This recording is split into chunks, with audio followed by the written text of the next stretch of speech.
Well, good evening and welcome to this evening's Think-In. I'm Matt Dancona, I'm an editor at Tortoise, and it's wonderful to have you all here, both in the newsroom in Fitzrovia, but also people who are dialing in our new era of hybrid. And tonight we are looking at an issue which really has been with us for a long time and doesn't seem to go away, and in the best traditions of slow news, I think it's great that we're returning to it and looking at it in an even-handed and, I hope, productive way. The history of the tabloids is absolutely studded with controversy by definition, most notably in the case of the Sun, the Leveson inquiry, and News of the World, and so on. But I hope we'll be able to really kind of shift the debate away from not just relitigating old issues, but also looking forward to new ones.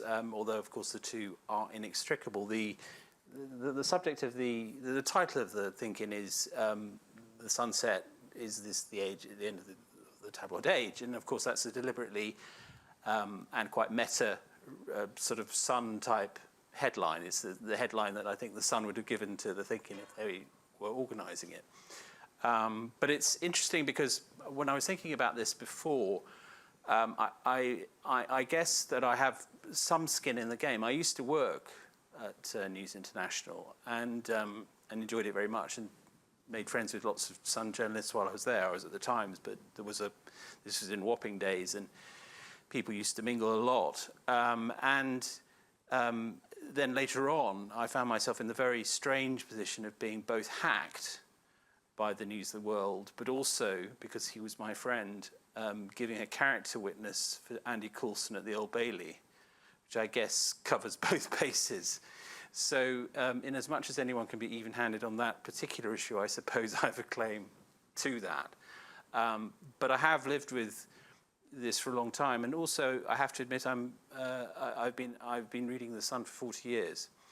And I'm fascinated by the role in which redtops play in our news culture, but also in our culture generally. And I hope we'll be able to explore that this evening. If you are joining us digitally, Ellen Halliday is patrolling the chat this evening. Thank you, Ellen. And she will be there to guide us through all the issues that arise. Please join in. Think-ins are nothing if not participatory, so we want to hear from you, and we're hugely helped by having such a terrific lineup of speakers. We have Alice Pickthall, who's a senior analyst at Enders Analysis. There was a research group particularly expert on media.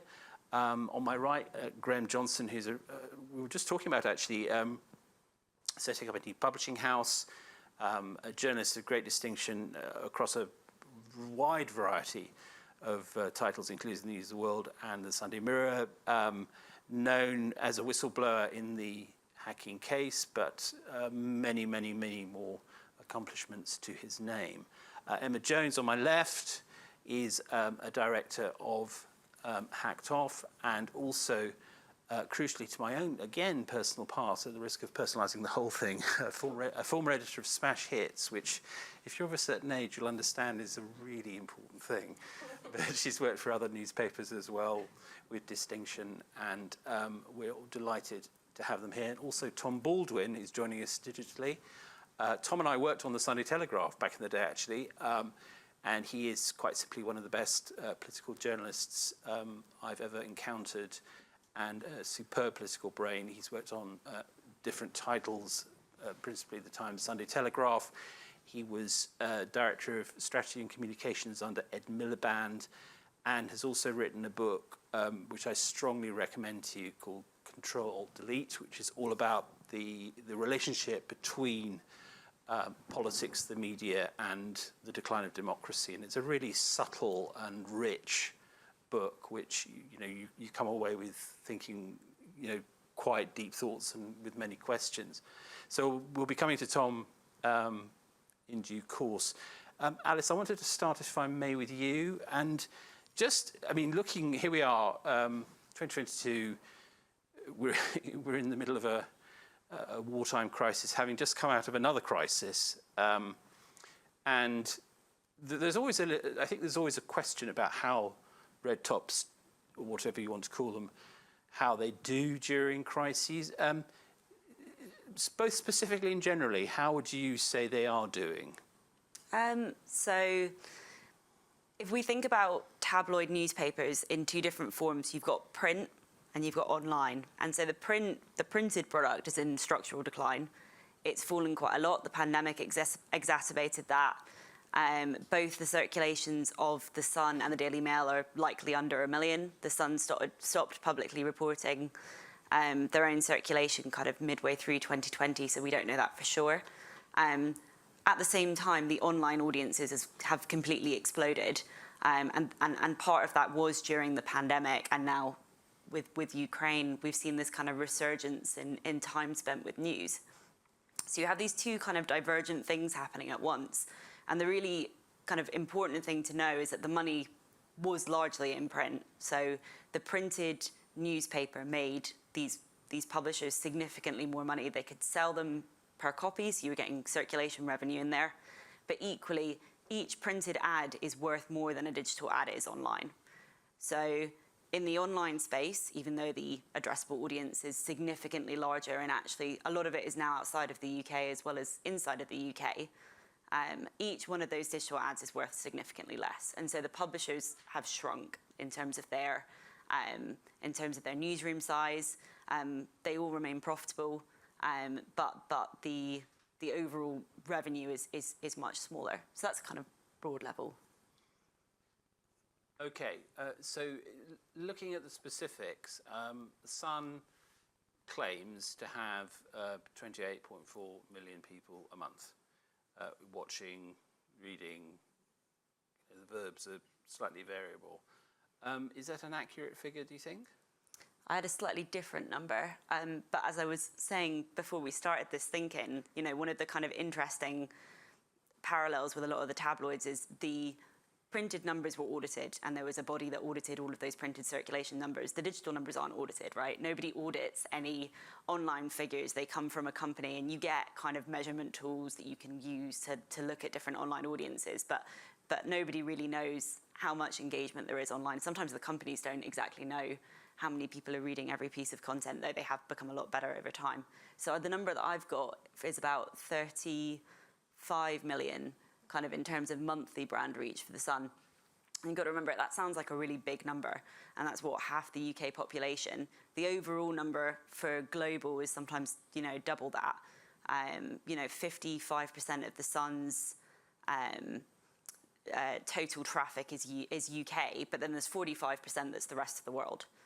And the Mail is even, you know, kind of more different than that. Mail is 40% UK, 60% rest of the world. And it's right to say the engagement with the Mail is slightly different as well, isn't it? People, when they do look at it online, they engage for longer, and that's another one that's difficult to measure, isn't it? Yeah, yeah. So it probably depends on who you speak to and what kind of visitor they are. But we do, like, you know, from data that I've kind of seen over the years, what you do see is the overall numbers are huge, but people don't necessarily spend as much time as they would with a printed product. So the audience is bigger, but a very small subset of the audience actually spend a lot of time with those products. They sometimes just click on by accident. You know, you follow a link from a social media website. Which is interesting in itself. So people are engaging with products like The Sun and the Mail without actually wanting to go and buy a newspaper as such, but still they're taking in that information. So the information's getting into people's homes and people's minds, whether or not they chose to pick up that particular branded product. Yeah? Yeah, exactly. So it's interesting because we talk about branded product, but I'm old enough to remember the sort of putting The Sun under your sort of arm, and it was a part of your brand. Almost. You're hiding it. You know, the truth is I never did. But the interesting point is that the figure that we're interrogating here, which is either 28 or 35, depending on, you know, is of a totally different character, because the person reading The Sun like that is very different to the person who may be coming to an item in The Sun or the Mirror or any of the red tops out of interest because they want to know what's going on with Kanye West's divorce, or you know a news story or whatever. So has the fundamental nature of our relationship with the red tops changed? Well, maybe another way of looking at that question would be to say, have the red tops had to produce more clickbait in order to engage with a greater Yes, that's audience? probably a better way of putting it, actually. Yeah, and I would say they probably have, and perhaps the quality of news has suffered as a consequence of that. You know, we've got less investigative reporting in the tabloids. When I worked in the tabloids, certainly more money was spent on what I would call really good investigative journalism, for example. But then there came this sort of shift where showbiz, entertainment, sort of Woman's Weekly, as we were discussing, sort of stories became the mainstay of tabloid news. And I mean, personally, somebody who really loves news and ended up having to do showbiz reporting to a certain extent, I think that it's really vital that quality news production goes on in tabloid newspapers so that it reaches these people who are clearly engaging, whether they want to or not, or whether they know why or whatever. You know, those are the whys and whatevers. But what we do know is they are engaging in one way or another. So providing quality news is really, really important, regulated quality news. What's your perception of how good or bad the red tops are now at breaking stories? I mean, the Mirror has had a fantastic run in the last few months on Partygate. Sun, maybe not so much. I mean, it broke the Matt Hancock story. Yeah, these are interesting stories, though, aren't they? Because you could argue that they're kind of leaked stories. When I talk about investigative reporting, I suppose I'm talking about, you know, money spent on investigations which may or may not lead to the story that somebody's seeking out. I think a lot of these sort of politically driven stories are kind of leaked information. It's brilliant that they get them. It's brilliant that they can splash on them, and you know, we get to hear about these parties a couple of years later or whenever it is. But it'd be really, really good to spend money on proper investigative journalists. You know, hit these powerful people where it hurts, of our own volition, rather. And I talk about our volition because I still consider myself part of the journalist community. And looking forward, I mean, what are you seeking at Hacked Off? What would you like to happen that isn't happening? I think it would be really good, first and foremost, to have regulated newspapers. I think it would be really good for the journalists that work there and the readers who read the newspapers in whatever form they do, because every other forward public-facing industry, is subject to regulation. And I think that I've also worked at Impress, which was set up after the first part of the Leveson inquiry. You actually played quite a part in drawing that up, didn't you? Yes. Can you explain briefly for everyone what distinguishes Impress from Ipsos, lest we get stuck in the weeds? Well, Ipso set up at the same time after Leveson, but it was basically Lord Leveson wanted independent regulation, and the recommendations he made in his report, without getting too technical about it, were the ones which formulated Impress. So I was part of writing their code, for example, and they in order to join, you have to be an independent publisher. They've got lots and lots. In fact, they've got more publishers now than Ipso do, and I don't want to go into the whole Leveson stuff because it's probably a bit dull, but. No, but it's interesting. Ipso, Ipso, on the other hand, what distinguishes the two? Ipso is basically the press marking its own homework, because the people who sit on the board, the people who regulate, they're all, many of them are newspaper editors or, not independent people. So they're regulating the publishers they work for. Right, okay, so that's a fundamental difference. Graham, can I come to you? And, you're a hugely experienced investigative journalist. What, if any, is what's the state of play in the red top market now as far as investigations go? I mean, rather picking up on what Emma was saying, I suppose. Well, it's a good point, because the Sun's on a sticky wicket because it doesn't have any big stories anymore. And that was its only USP, really, that it broke exclusive stories maybe once or twice a week. And you pointed out, the probably last big story they had was that Hancock story a few months ago. And whenever they try and break a big story now, it often ends in tears, you know, like the Ben Stokes story, you know, where the cricketer whose family they turned over in New Zealand, and the Caroline Flack, you know, they wrote about her mental health problems and her suicide attempts. So they can't break big stories anymore, and they haven't got the money to. And money is really important to a tabloid newspaper. It's its competitive advantage because it enables you to do big buy-ups, you know, and buy big stories in. It enables you to employ lots of journalists to fly all around the world, you know, at a moment's notice. And they haven't got that anymore, so they've got no big stories.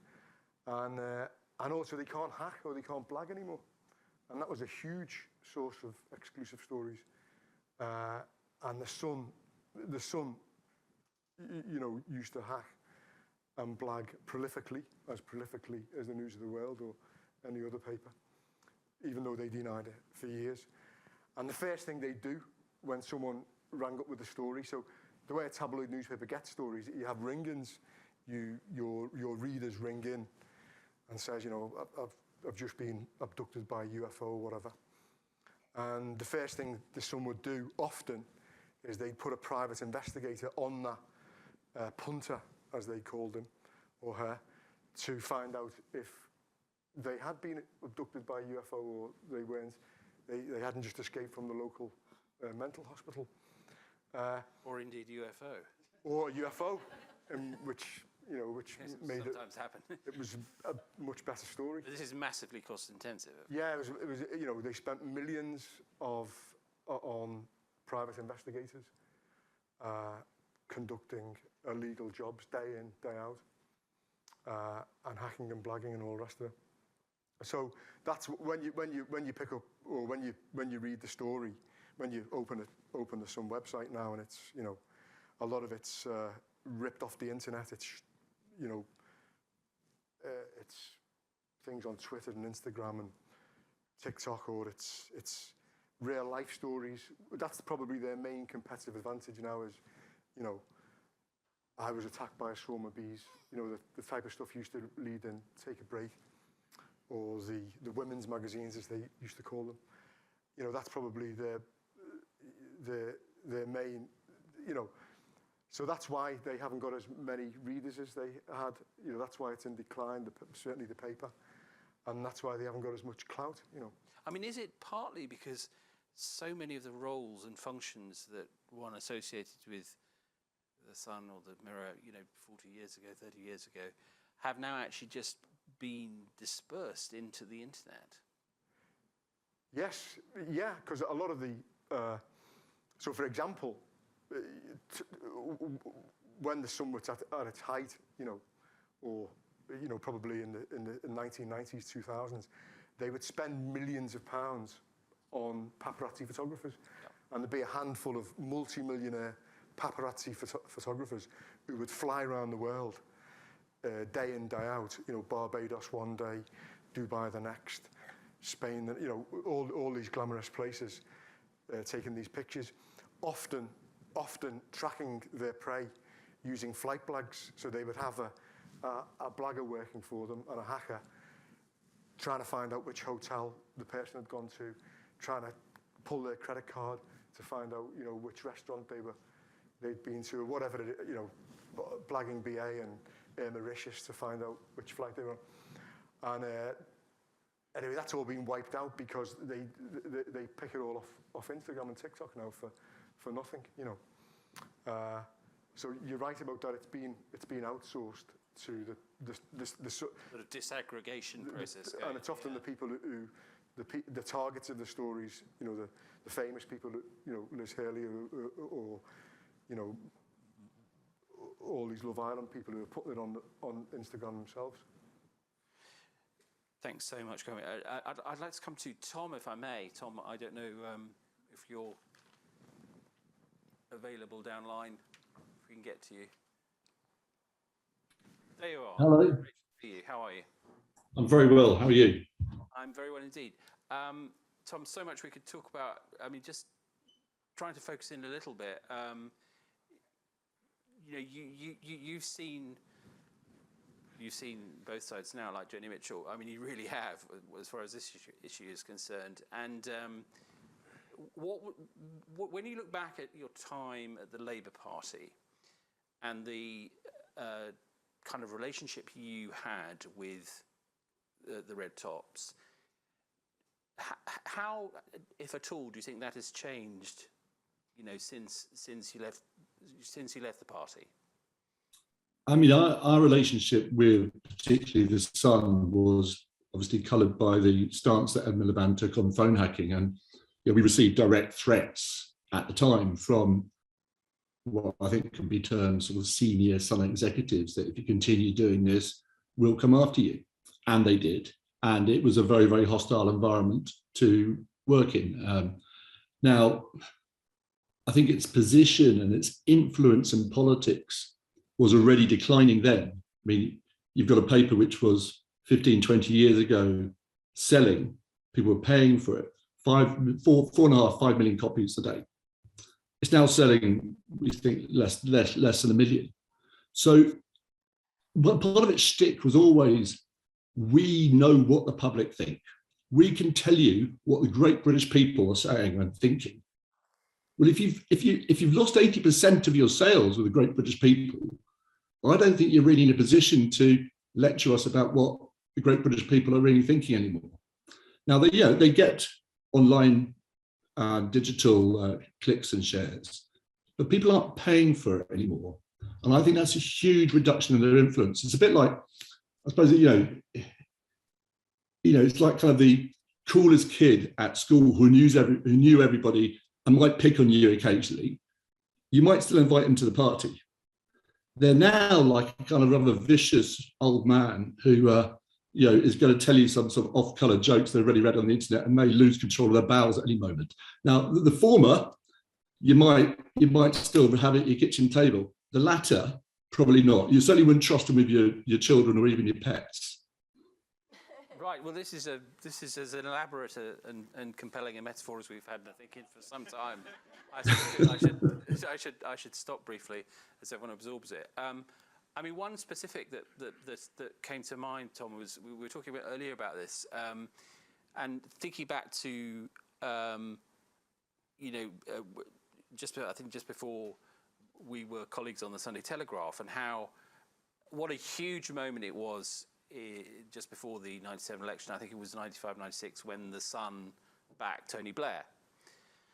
And I was just trying to, as a thought experiment, if the Sun backed Keir Starmer before the next election, that would certainly be a story and it would get a bit of coverage.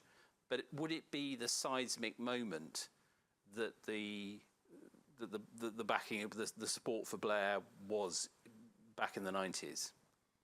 No, and I think the support for Blair was symbolic of lots of things. It was a sign that Labour had changed and moved towards something like the Sun agenda. I think it was also a sign that Rupert Murdoch had spotted a winner. I think kind of Rupert Murdoch's own position as the sort of winner is slightly different now. I mean, he's written, I read in the papers, the value of the Sun down to 0.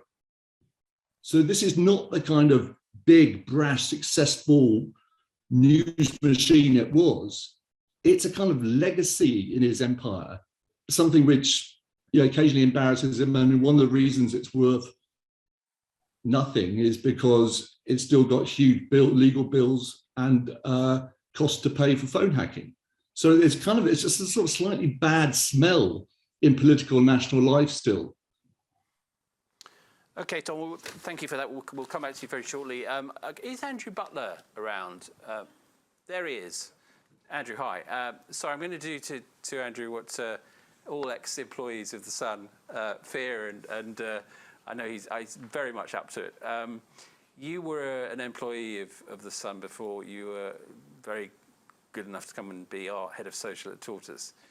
And I think it's really interesting to me particularly given your the age cohort you're part of, what the culture at the paper was like when you were there, which is not that long ago.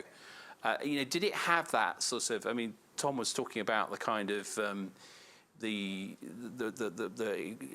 really rambunctious confidence that used to characterise the Sun. Was that still there, or had it diminished somewhat post Leveson? I mean, I have to say that I was more on the digital side of things, which is probably even more appropriate to this discussion.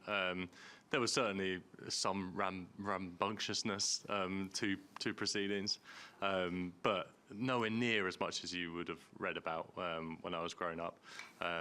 My first interaction, I guess, with the Sun would have been buying it as a child, getting a bus to school in the turn of the millennium, when it would have had its huge circulation fight between the Mirror when it went down to 15p and 20p and that kind of thing. And it was a fun place to work, and Matt, I'm sure you kind of would agree with that. I think the point now is that while the digital thing is the impressive numbers, whether or not those numbers are kind of wholly stack up in terms of pure readership, and we've had points on that today, is what replaces tabloids now? The question we have tonight is the age of the tabloid dead? Over, I should say. And I think yes, probably, but what replaces it? And as head of social now at Tortoise, I'm kind of like what is called awfully a digital native. So I've seen this like evolution of the internet and the way that news is consumed over the internet, and now what replaces it now, I'm nervous about, because even people my age who have an understanding of the way that the news works and the way that the media works. I was talking to a friend of mine the other day who said, "Oh, I get all of my news from Instagram." That's an awful place to be, because I mean, if at least the Sun are employing, professional journalists who, more or less are all NCTJ accredited, have gone through courses, have done, their due diligence in terms of their own training. We're now having huge accounts on Instagram, which is influencing a massive number of people. You were on the sports side, Yeah, weren't you? yeah. You see, because it's interesting, because all too easily that gets missed in a conversation which sort of there's a massive gravitational pull to either celebrities or politicians. But actually, sport has always been very much at the heart of what redtops do and why they're successful.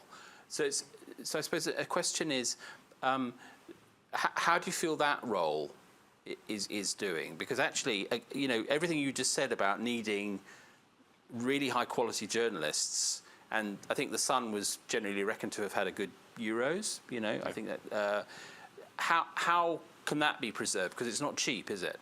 No, I mean, good question. I think that's still where they excel themselves. But I think that's actually across all traditional media outlets is in their sporting coverage. Nothing kind of new has superseded any of the traditional media outlets in that regard. I think something that if you'd indulge me in terms of talking about sports media, something that is so black and white in sport. The game finishes 1-0, or the game finishes 2-1. You've all seen it on TV the night before, and you just want a little bit of added insight. So you can't really make it a polarized thing, which is definitely the agenda of some media outlets. So yeah. In terms of sporting coverage, if 26 million people have seen a game the night before, and one newspaper says, well, they didn't deserve it, and everyone else said, they did. We've seen it. We've all seen it. You can't turn the agenda on such a thing. So I think in terms of sports coverage, there's also something to be said that, by and large, I think tabloids still have a decent finger on the pulse of the nation up and down the country, and so they know how to cover something as popular as say, for example, football. And so yeah, I think there's still a place for it. $1 million question is obviously how you monetize it. Yes, and I suppose the other thing is that which is already emerging as a theme this evening is you lose the idea of a one-stop shop title, because the glory of newspapers was that was the place you went to for everything and all the bits you liked, whether it was sport or business or news or celebrity or whatever. The risk implicit in what you're saying, Andrew, is that that the people who like sport might just go to the sport and start asking themselves, well, I can get this elsewhere, even if they can't.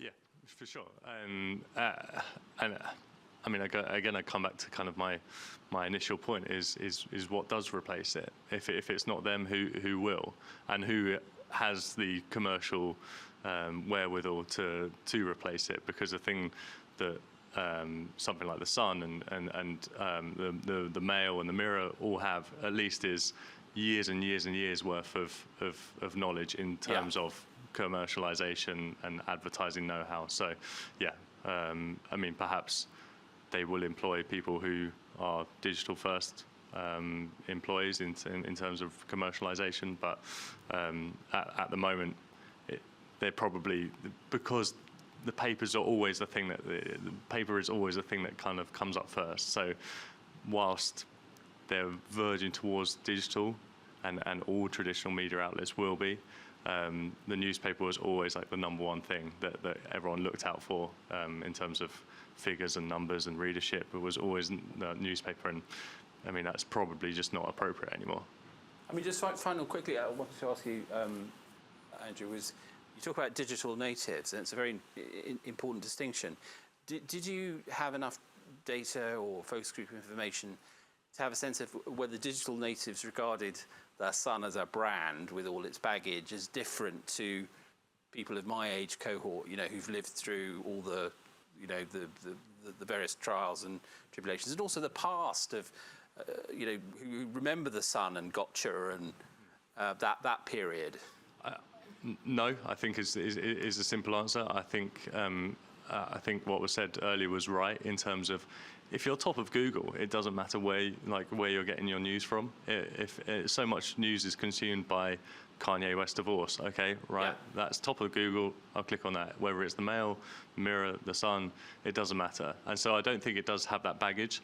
At the same time, they're not what would be classed as quality readers or engaged users, because they click on, they see it, they click off, and you have all sorts of data as well in terms of. You may have been giving the page 3 readers a bit too much credit in the past there. I think.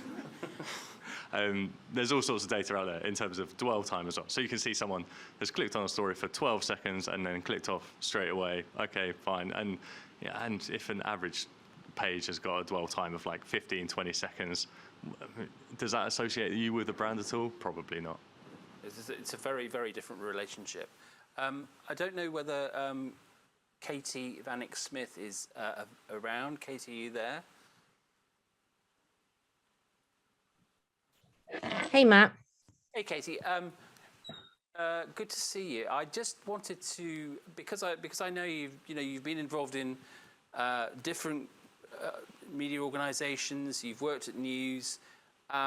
You've seen the Sun, amongst other titles, evolve. What do you think is their future role, if any? I mean, there are doubtless some who would see that they don't have a role, but what do you think is the best way forward for tabloids, as we used to call them, redtops now, or the popular press, and how can they get there? What sort of business model and what sort of cultural role do they have? Oh my Lord, that's a massive question, Matt. Massive brain, so Listen, I think what's really interesting is when we talk about the future, I think that there's two parts I think we should remember: the print and digital piece. It's very clear from everything Tom said and Alice said at the beginning that the print side of these businesses is the challenge side, hence the write down and other things. But it's also clear from what Alice said at the beginning that the digital demand, therefore the consumer demand for content that is produced by the Mirror, the Sun, and other tabloid titles is still there. I think the thing I would say first and foremost is that often we say popular press instead of tabloid. Rather than format, we talk about the popularity. And I think there's something in that, which is popular brands and popular businesses. It's like Top of the Pops. You're not going to be number one forever. And things come in and out of fashion and in and out of popularity. And I think the challenge and the question, I think, is, very much like Punch was like a massive popular brand post Second World War in Britain, and then obviously closed in the 2002. Have the popular press had their day? Maybe the brands that we all grew up on that were important brands in an inclusive press for, many reasons. I think it matters that all people have access to good quality, trusted news and information. And I agree that, that the challenge for us is actually a bigger challenge. It's not so much the challenge of the Sun or the Mirror. I think it's a challenge of how do we make sure that quality journalism, and journalism for all is readily available, and that those companies can make money from it. So actually the demand's there. The question is, how do you crack the business model? And the Sun's tried, actually the Sun bravely tried a paywall, right? It tried a paywall quite early on. And it was actually relatively successful in volume terms. It did it quite early, I think 2013, 2014. It had over 200,000 people paying for the Sun digitally, which was pretty big, right? That was like in the first foothills of people paying for content. So it's not that the Sun hasn't tried interesting things, nor the Mirror, nor the Mail and others. I just think that there is so much free information available.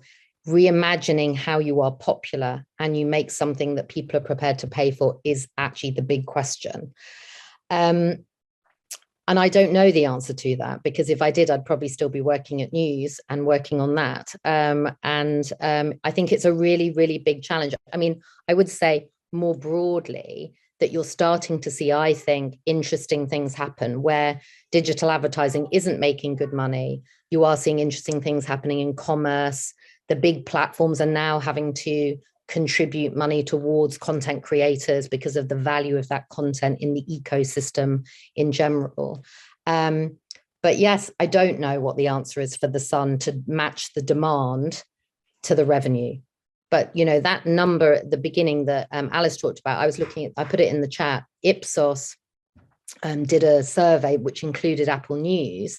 And after the BBC, which 78% of the internet population of the UK used in January, the Sun was the number one brand. 57% of internet users in the UK used the Sun in January. So that tells you there's still a demand for what they do. The question is there a business model? And I don't have the answer now. Well, you've given us lots to think about, Katie. Thank you very much. Alice, can I come back to you just on a bigger question about the whole notion of what I think the newspaper you choose, the brand you choose, can or used to express a very broad identity. For some people, it was their patriotic identity, and I think that as digital behaviour has sort of taken grip. And we've come to exist in echo chambers and silos and so on. That, and not necessarily in a sinister way. It's just that we'll have a way of going for a certain kind of news and this way and that way, and different media for different things. Is it actually possible for the old-fashioned idea of a popular newspaper that really powerfully expresses an idea of what the reader should identify with and is does that actually have any meaning anymore? It's different now, right? So it's not the same. I think the best way to describe this is to pick up on the point that you were making about Instagram, right? And your friend saying, I get my news from Instagram. You can't get news from Instagram because Instagram doesn't produce news, right? So you're getting it from someone on Instagram. And I have the same thing. When I talk to my friends, I'll say, I get news from Facebook. And the problem is attribution, right? People don't know what necessarily the source of the news is. They don't pay enough attention. Whatever it is, you're getting it, you're thinking of the platform, not the brand, because it's not a paper anymore, right? And like you say, you might be consuming different bits of content in different places. So the short way of answering your question is, yeah, people probably don't feel the same way, and a kind of symbolic relationship with one brand. Now, arguably, it could be said that that's still the case with people who subscribe for quality newspapers. But there is no subscription model for any tabloid content in the UK, so people can't subscribe. You can't subscribe to the Sun. You can't subscribe to the Mirror. It's a different kind of mechanism. But what's interesting is, if you were to remove all of the news websites from the UK, there would be no news content. There would just be fake news and probably the BBC. There wouldn't be anything else in between. People talk about, oh, it's the end of tabloids. I mean, I was maybe a bit too harsh in the beginning. They are the biggest websites in the UK for news by far. Some of the biggest websites full stop in the UK, and they have now got global reach. They do have the questions about revenues, but the numbers are still growing, and actually advertising rebounded after the pandemic, and they also a massive upswing in terms of the amount of money that they were making from online. So it's not like it's in a complete free fall and decline in the same way that maybe the local press is. It's a different set of questions. There's still a lot of kind of demand there. So sorry, it's a very long-winded way of asking your question, but you have answered the question. I think it's very interesting. I mean, Emma, is it orderly management of decline we're actually looking at, in the sense that when you were a columnist at the Sun, it was very different to what it is now, and that's not so long ago. But I mean, the change is absolutely fundamental. Well, the same people are in charge, aren't they, at the Sun, but on better money. So I don't know if that's completely true. And politicians, I think we're missing an important point. Politicians still think that they are. I mean, I know our friend was describing a slightly different relationship. Politicians, certainly the Conservative Party, still seem to think that these newspapers are very influential. I mean, we worked out, I think, that every other working day, a newspaper executive from one of these popular papers is going into the doors of Number 10 and having a meeting which is unminuted. No one ever finds out what they're talking about. So clearly somebody thinks they're powerful, and if it's the politicians that are inflating their power and giving them this powerful position, that's a really dangerous thing for democracy, isn't it? Why? I mean, I don't mean why is it dangerous for democracy. I mean, why do politicians think that if they spend this much time with red top editors, they're going to get dividends, given the way? I think it's because they do have power and influence, and look at the bacon sandwich thing with Ed Miliband. You can just destroy somebody, and that go all over the internet. You make somebody look like a fool if you want to. They're very, very good at that sort of bullying, sort of work. It's not work, is it? Whatever you want to call it, where they can just kind of take somebody's reputation and shatter it. Now that's powerful. Okay, it might not be powerful news reporting, and it might not be powerful in terms of the content of what's in it, but for somebody who wants to go up against the tabloid press and be the next leader of the Labour Party and win a general election, they're still scared of that. So what you're actually saying is that for all the discussion we've had about the absolute transformation in the media ecosphere, there's still a hard kernel of power that has not gone. Definitely, yes. I think politicians still suck up to newspapers. We could talk about Boris and giving his Russian friend a peerage. We recommend Paul Caruana-Galizia's podcast. It's excellent. Last week, which is. I listened to it. Very, very good. Why do that? What's in it for them? There's this incestuous relationship that makes me very uncomfortable, because I think it's no good for democracy. As I said before, it's no good for the people who want quality news. It's no good for the journalists. It might be good for the executives. It might be good for the non-dom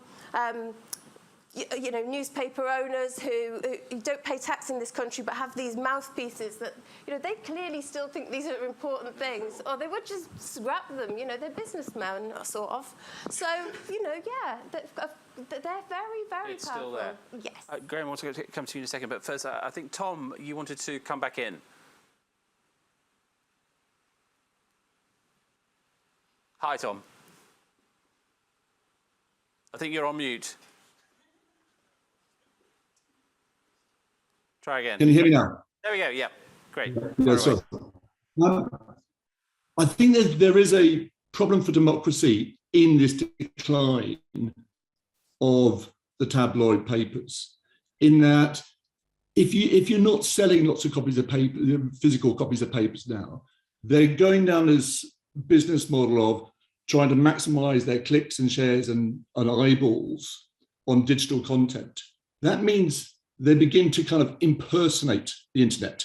I think what's left of tabloid newspapers they've actually become shriller and nastier over the last few years than they were before, when they were very powerful and they mattered.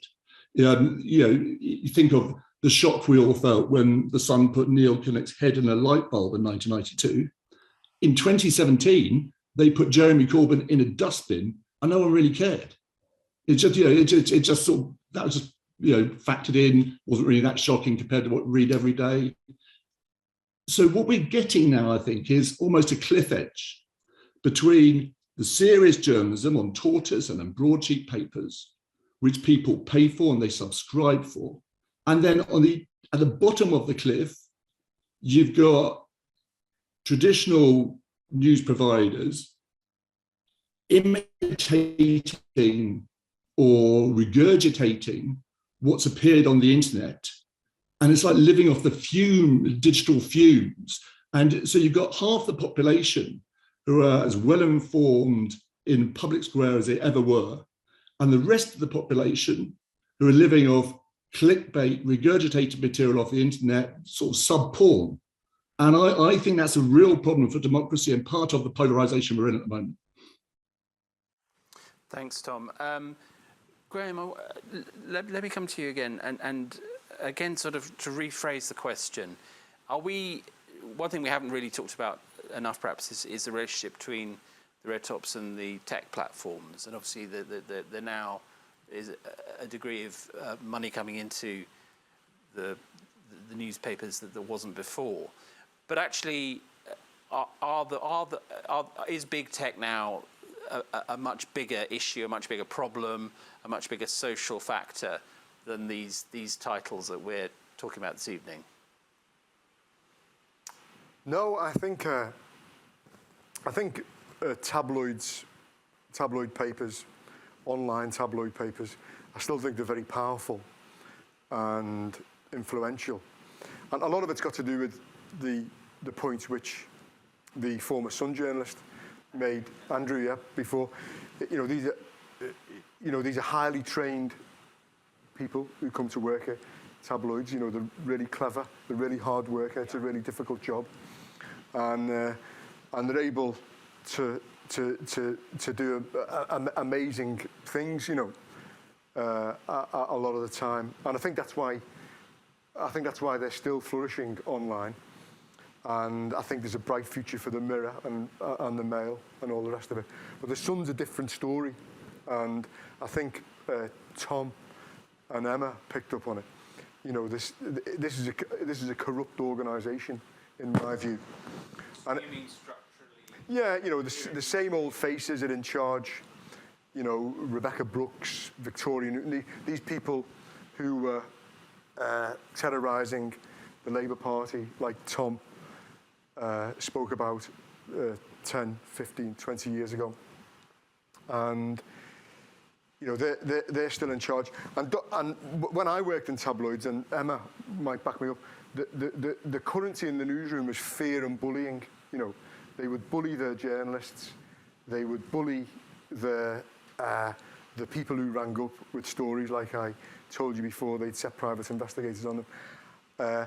And they'd bully the subjects of their story. They would blackmail. But is an algorithm more sinister than a bully? No, it isn't, Scott. A bully is a bully in a powerful position is a very, very tricky thing to deal with. And that's why these politicians are scared of them. I can't at the moment have imagine a Leveson inquiry into the algorithms that drive adverts into my Facebook feed. Yeah. But isn't that more alarming if you're looking at the future of democracy? Not to excuse the behaviour of the Sun, but in terms of the threats that we face and the threat levels. Well, no, because and I think I remember when reading that story. I think it was about Facebook influencing people. It was that Carol Cadwalla story which dominated the news agenda for a while, a few years ago. And I never quite bought that story, the fact that a Facebook video could send you wild and turn you into a werewolf, which was what the basic. And I remember asking about her, you know, and she didn't have an answer. And I think the research which came later in the States, you know, kind of it proved that the news on Facebook wasn't really as influential, as powerful as that story made it out to be. So I haven't quite bought into the algorithm thing, but I don't know enough about it. But what I know about newspapers, and I know how they can waltz into number 10, and they can tell people how it is, because they're still the cool kid in the class who bullies you and tells you what to do. Paul Atherton's over there. I wanted to get to him before we reach the end. Thanks, How are you, Matt. Paul? Nice to see you. I'm well, thank you. I've had an interesting relationship with the tabloids. In the 90s, as a news story, when I launched my lingerie company with Prince's Youth Business Trust money, and then in the 2000s, when I was working in public relations and we were trying to get content in there. And one of the things I thought was really interesting is that in the 2000s, we treated the Sun as the place for news. So we would always go to chief execs. You go, you know, the only two papers you need are the Financial Times and the Sun. Because if you can find a news story that's not covered in the Sun, and a news story, not a broadsheet story or an opinion piece, but an actual news story, because the Nibs were the best in the business. The News in Briefs were the best in the business. They're the top journalists, and they were fantastic. And I watched it slowly evolve and dissolve. And I remember being in Twitter HQ the first day they made money, and they said they were no longer a social media platform now. They were a news platform. And that's how they saw themselves. And that's when I felt that there was a huge, massive shift from print journalism into what we'd consider social media. But the way Twitter saw it was like, we break every news story because there's always someone there videoing something right in the moment.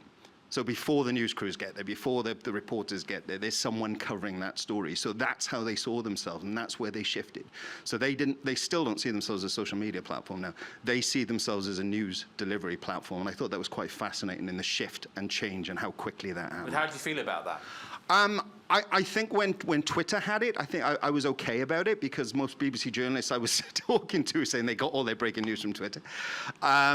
But I think now we've kind of moved into the Instagram world and into sort of WhatsApp places where there doesn't feel like there's any editorial control whatsoever.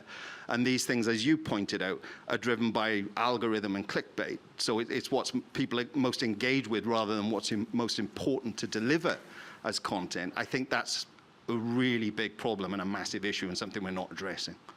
Thanks, Paul. I think Susie Watford's in the house, actually. Is Susie around? Saw her contributing to the chat earlier. Don't know if she's still online. Be nice to see if we can get her before the hour is up. Okay, well, maybe we could come back to it. Meanwhile, can we try Louise Diamond?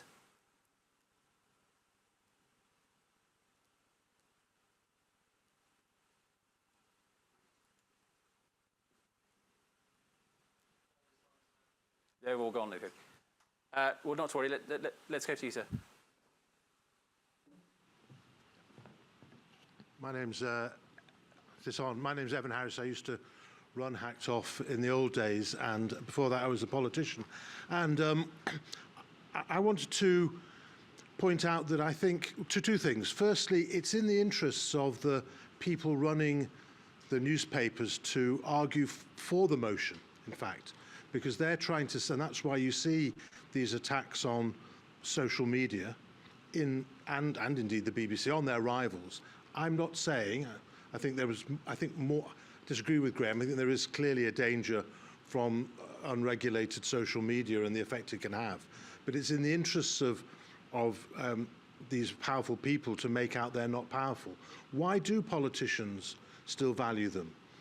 Well, firstly, you can see how powerful they are by the fact they have a massive exemption they've won from online harms. So any online content, whatever platform that comes from a newspaper or the newspaper comment section is immune, is exempted from any of the regulation on the online harms. So while your Twitter feed, Matt, will be regulated, the content of an effectively unregulated newspaper and its commentators under the line will not be. And I think that shows what, because that's an astonishing decision to make, and that shows the power. And the second reason is that in elections, even national campaigning organisations have a limit to what they have to register and spend. There's a limit to what they can do. Countryside Alliance, tactical voting organisations. Who's exempt from that? Newspapers. And if you can put a third-party endorsement through a lot of doors, whether free papers or into the internet, without having to register it and have a cap, that's hugely beneficial for most politicians. It's not rocket science. They've got those exemptions, and that's why they're sought after. And that's why I think the age of the tabloid is not over. And I just want to make one other point, which is the damage that they do is not, in my view, from phone hacking, that you, even when they were doing it, okay? That was bad, but that's not a crisis. The crisis is that if you look at polls of trust in media across the world, if you take the Eurobarometer survey, Britain, because of its unique newspaper market, which is so competitive for all sorts of reasons that are known, that polls are lower than any other country on serious polls repeatedly. You don't cite one poll. And I think that's a disaster for democracy if people don't trust the newspapers anymore, because the good journalism, and there's plenty of good journalism in tabloids and other newspapers, suffers with it. And that's why I think that's where the crisis is, not the bad behaviour or even the prolonging of the sexual objectification of women in their pages, which is something that used to bug me and kept this country back compared to other European countries. I think we're finally, beginning to get there. But it's that lack of trust in journalism which is so corrosive to democracy as a result of people simply not believing the newspapers that they read. They read it for entertainment, not because they think they're being told the truth. And you don't see that. Even in countries like Germany that have a tabloid press, you don't see that to the same extent. I think that's a problem. Thanks. And thank you so much there that one would like to pursue. But at last we've reached you see that Agatha has reached the end of her hour-long journey. And this really is a subject I think we could carry on talking about for a lot longer, but alas, we can't. My sort of general takeaway on after this discussion is that the sun has not set, and that to my surprise, and actually overall my pleasure, the popular press seems to have a rich future, but it's one that it's quite hard to navigate. And I think there's quite a number of lines that have come out today, which will be interesting for us to interrogate at Tortoise. I mean, not least the point that Emma was making, I think, about the continued access of politicians to continued access of red top editors to the people in power is really remarkable, given the sort of commonplace assumption that their power is waning. That seems to be a complete misassumption, and I think it's interesting to know. It would be interesting to know more about what politicians really think they're getting out of it, and what journalists think they're getting out of it. And I think the more that we can find out about that on a granular level, the better. And I think that speaks to points that both Alice and Tom were raising about the relationship between the tabloids and democracy in general. I'm fascinated, I have to admit. Graham and I were discussing this earlier about the relationship between the algorithm and, so to speak, the cat bee bully, and which is worse. And I think that the relationship between the popular press and the tech platforms is one that, again, hasn't really been fully disentangled and needs to be, given that clearly the popular press is here to stay. And fascinated too by what Andrew had to say about the extent to which the people working at The Sun now have a much, lesser sense of the baggage that their predecessors would have. They're digital natives, and yet they still work for a brand that has considerable confidence, which leads into Katie's point about, well, okay, that's true. So how do we make a popular press that performs a healthy role in the democratic system, the points that Tom was making earlier, and is also commercially robust in a way that's ethical. These are not small questions, they're big, but that's precisely what Tortoise exists for, to look at things that aren't troubling the daily diary, but we can look at in a deep dive way. Thank you all very much for joining us. Thank you so much to Alice, Emma, Graham and Tom for leading us off so brilliantly as speakers. Thank you all in the room. Thank you for joining us online. You don't have to go home, but you can't stay here, although you lot can. And we'll see you again for our next Think In tomorrow evening. Meanwhile, have a wonderful evening. Thank you all very much.